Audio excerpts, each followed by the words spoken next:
श्री कृष्ण कहते हैं कि किसी बात पर हम जैसे क्रोधित होते हैं, हम सच का मार्ग छोड़कर अपने लिए प्रयास करने लग जाते हैं। अपने शरीर को स्वस्थ रखना आपका कर्तव्य है, वरना अपने मन को मजबूत और स्पष्ट नहीं रख पाएंगे। सच्चाई को अपनी जमीन बनाएं, सच्चाई को अपना घर बनाएं, क्योंकि दुनिया में इससे बड़ा कोई घर नहीं। ज्यादा बात करने वाले कुछ भी नहीं कर पाते और कुछ करके दिखाने वाले ज्यादा बात करने में यकीन नहीं रखते। अपना मन अच्छे कार्यों को करने में लगाएं, इसे बार बार करें, फिर आप देखेंगे कि आप खुशी से भर जाएंगे। इच्छाओं का कभी अंत नहीं होता। अगर आपकी एक इच्छा पूरी होती है तो दूसरी एक इच्छा तुरंत जन्म ले लेती है। असली समस्या यह है कि आपको लगता है कि कोई काम करने के लिए आपके पास बहुत समय है। यदि कोई व्यक्ति ऐसा लक्ष्य नहीं खोज पाया जिसके लिए वो मर सकता है, तो वो जीवित रहने के लायक नहीं है। संसार में कोई भी चीज कभी भी अकेले मौजूद नहीं होती। हर चीज का संबंध तमाम दूसरी चीजों से होता है। अगर आपको मेरी तरह बांटने की शक्ति के बारे में पता होता तो आप कभी भी बिना बांटे हुए भोजन नहीं करते। अधिक सीधा होना भी ठीक नहीं है, क्योंकि सीधे पेड़ को अक्सर ही काट लिया जाता है और टेढ़े पेड़ों को छोड़ दिया जाता है। किसी की गरीबी देखकर रिश्ता मत तोड़ना, क्योंकि जितना मान सम्मान गरीबों के घर मिलता है उतना अमीरों के घर पर नहीं। खुशी से संतुष्टि मिलती है और संतुष्टि से खुशी मिलती है, परंतु फर्क बहुत ही बड़ा है। खुशी थोड़े समय के लिए ही संतुष्टि देती है और संतुष्टि हमेशा के लिए खुशी देती है।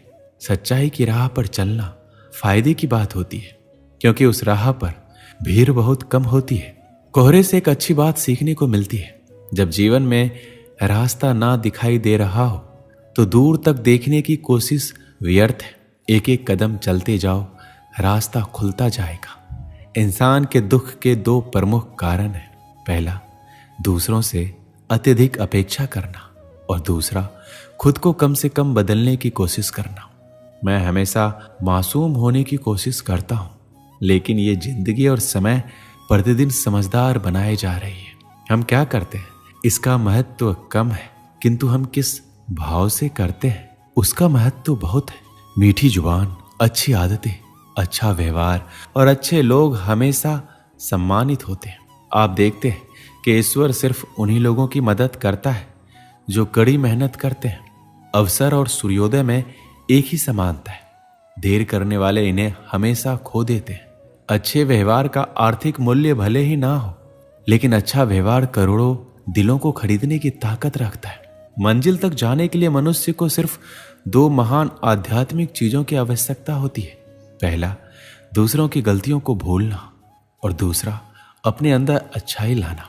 जीवन में इतना महत्व नहीं रखता कि आप शारीरिक रूप से कितने ताकतवर हैं, जितना कि आप मानसिक रूप से मजबूत हैं। मेहनत वह सुनहरी चाबी है जो बंद भविष्य के दरवाजों को भी खोल देती है। एक दिन तुम जागोगे और पाओगे कि उन चीज को करने के लिए समय नहीं बचा जो तुम हमेशा से करना चाहते थे। इसलिए जो भी करना है अभी कर लो। लोग आपके बारे में क्या सोचते हैं ये उतना महत्वपूर्ण नहीं जितना कि आप अपने बारे में क्या सोचते हो। जिंदगी के किसी मोड़ पर अगर कुछ अहम फैसला करना है तो हमेशा अपने दिल की सुनो। व्यक्ति अपने विचारों से निर्मित एक प्राणी है। वह जो सोचता है वही बन जाता है।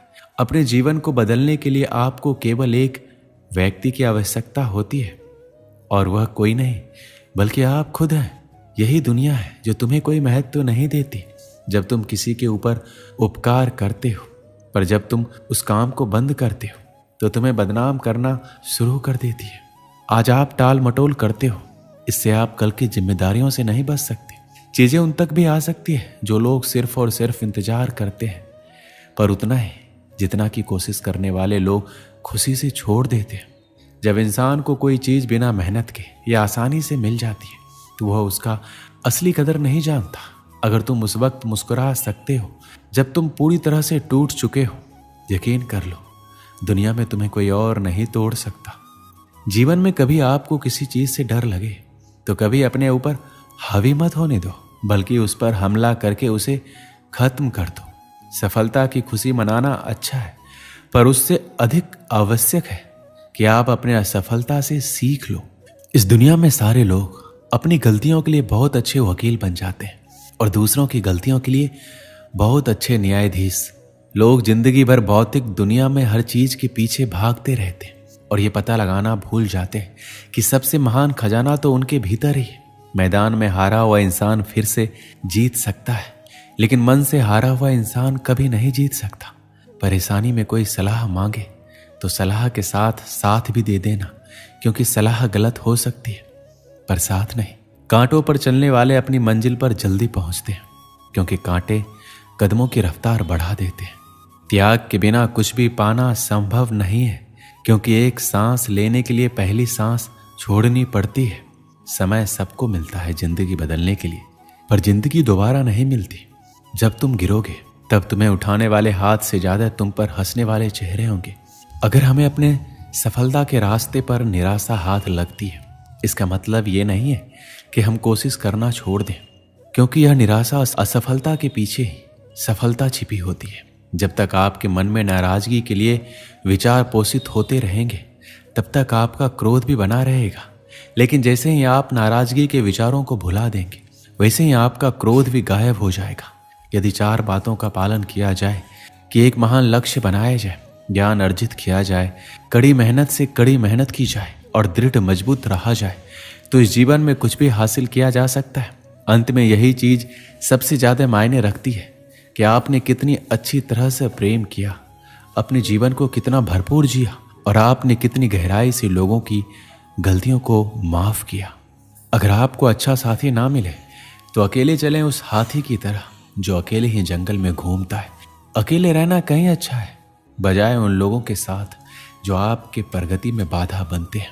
एक समय की बात है, एक धनवान सेठ ने अपने गांव के गरीब लोगों के लिए प्रतिमाह दान का प्रबंध कर रखा था। किसी को 10, किसी को 20, किसी को 50 रुपए उसके पारिवारिक खर्च के आधार पर दान में मिलते थे। सभी लोग हर माह के प्रथम दिन आकर अपना रुपए ले जाते थे। ये क्रम वर्षों से चला आ रहा था। इनमें एक भिखारी भी था, जिसका बड़ा परिवार होने के नाते उसे 50 रुपए हर माह मिलते थे। वह भिखारी भी हर माह के प्रथम दिन आकर अपने रुपए ले जाता था।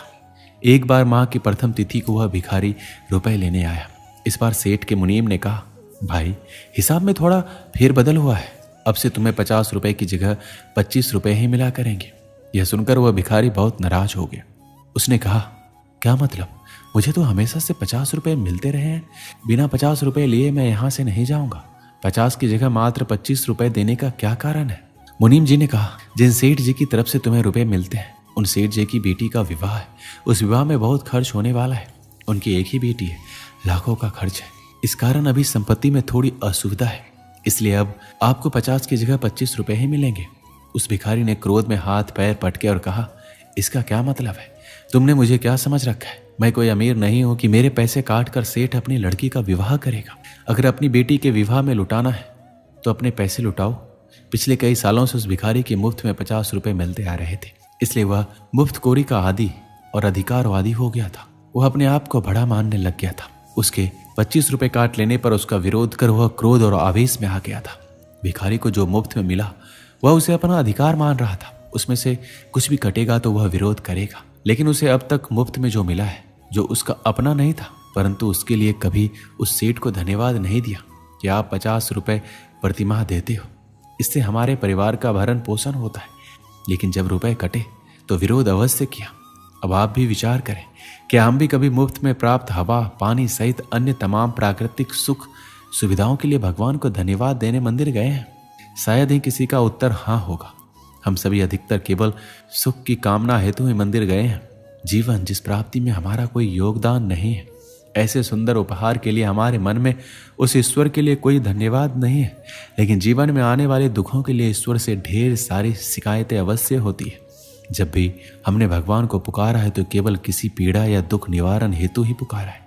क्या आपने कभी धन्यवाद के लिए भगवान को पुकारा है? विचार अवश्य कीजिएगा और हमें कमेंट में अवश्य लिखिएगा। दोस्तों, इस वीडियो में बस इतना ही। मिलते हैं अगली वीडियो में। अपना ख्याल रखिएगा। जय श्री कृष्ण।